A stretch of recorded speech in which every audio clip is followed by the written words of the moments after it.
This was a test, for us. I told the players early in the week, last week, that this was going to be a test, that we were going to play a really good team, and we would actually find out where we were as a team. And this was a test for everybody. It was a test for the coaches. It was a test for me. It was a test for all the players. And we obviously didn't do very well. But it's the midterm. It's not the final. So if we can learn from some of the mistakes that we made, coaches and players alike, we can all get better and have a lot better opportunity, I think, to be successful in the future. So, but everybody's got basically two choices. You can throw in the towel and quit and be mediocre, or you can fight and grind and do the hard things that you need to do to be successful. And I think you don't want to waste a failing, and we certainly don't want to waste this failing. So we're all going to be committed to trying to do things better, practice better, prepare better, have a better plan, for the players, whatever it is, all of us, coaches and players alike. And it all starts with me, and I obviously let our team down in terms of, how we were able to execute and play. We went back up and had like 10 penalties, 2 of which, negated touchdowns. They got 10 points off of turnovers, and we gave up way too many explosive plays on defense. We have to correct all those things if we're going to be able to play and have the kind of team we're capable of having. So I believe in these players. These players have worked hard. There was a great atmosphere in the stadium tonight. I appreciate the fans, and they did their part for sure. We didn't do our part well enough. It starts with me, as I said before, but we're going to do everything we can to get it right and get it fixed. Start with Nick Kelly here in the middle. Texas had 5 sacks. What do you think led to some lapses at times in pass protection?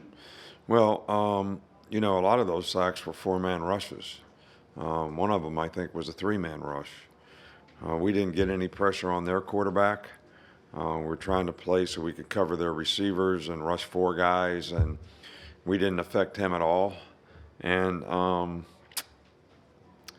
the third down stuff that we did do, they did a good job of moving the pocket, picking us, and playing man-to-man. And so we didn't do a very good job of affecting their quarterback. And, we just got to do better. I can't sit here and say one guy broke down in pass protection. I know, like, something different happened just about on each one of those. And I think, sometimes we held the ball at quarterback. We got to do a good job of reading it and getting it out of your hand. And I don't think we did a good enough job of getting away from people and getting open. And they did a good job of matching the patterns. So. With Charlie. Hey, Coach, just what did you think of the way that Jalen played tonight? And did you give any thought to maybe playing multiple quarterbacks? I did, but when he put the drive together to go down the field and score, when we got ahead, I thought that gave him a lot of confidence. And but we never ever discussed it. I can't sit here and say the thought doesn't come to mind for any player that's having a difficult time. And but he made some good plays at the end of the game, and that was good to see. Obviously, the interception was critical in the game. And so we're just going to work to try to get all our players better. Come over to the left side of John.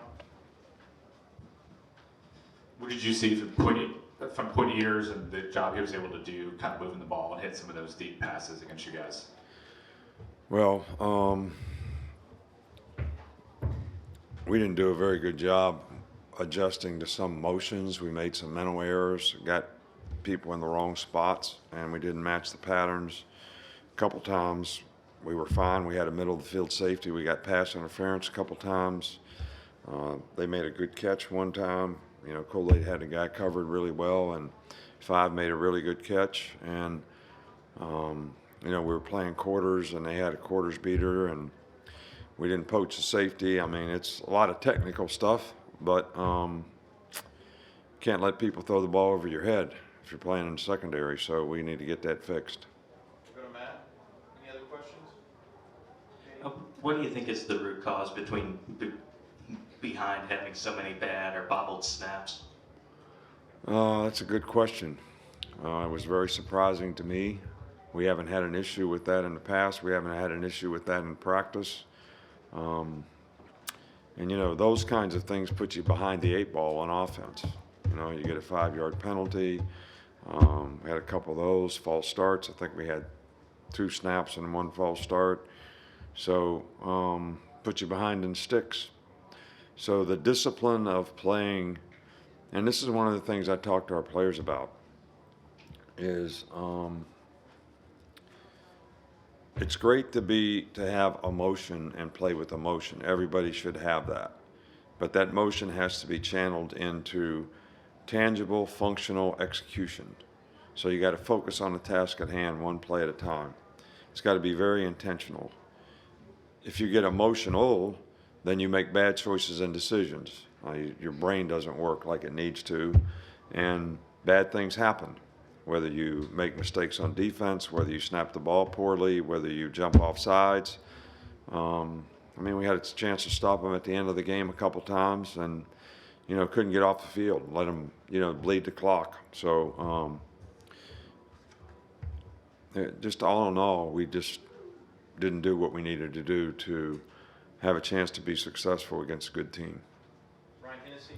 Coach, when Jalen throws the first interception, did you see him kind of being able to talk about taking it one play at a time? Did you see him a little cautious throughout the rest of the first half at all? And did that impact why the slow start in the beginning?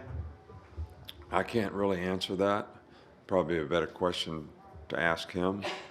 I think they kind of, you know, they catted a corner from the backside and they rolled the coverage. We were in trips, and I don't think he saw, you know, the thing roll up, and it was a poor decision. But I don't really think I didn't see a bad look from him on the sidelines ever.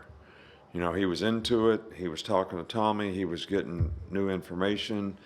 So he certainly didn't get the poor me's over any of it. He was competing like crazy and came back and made some really good plays. I mean, we had a chance. We got ahead in the game, and what was there, 11 minutes to go in the game or something? And so anyway. 2 more, Katie and then Nick Alvarez. Could you just hit on getting ahead at the end of the third quarter and then and help Texas scoreless in the third quarter? What changed between the third and the fourth? Did you see something in the players, or was it just a lack of execution in that final quarter? No, they hit big plays.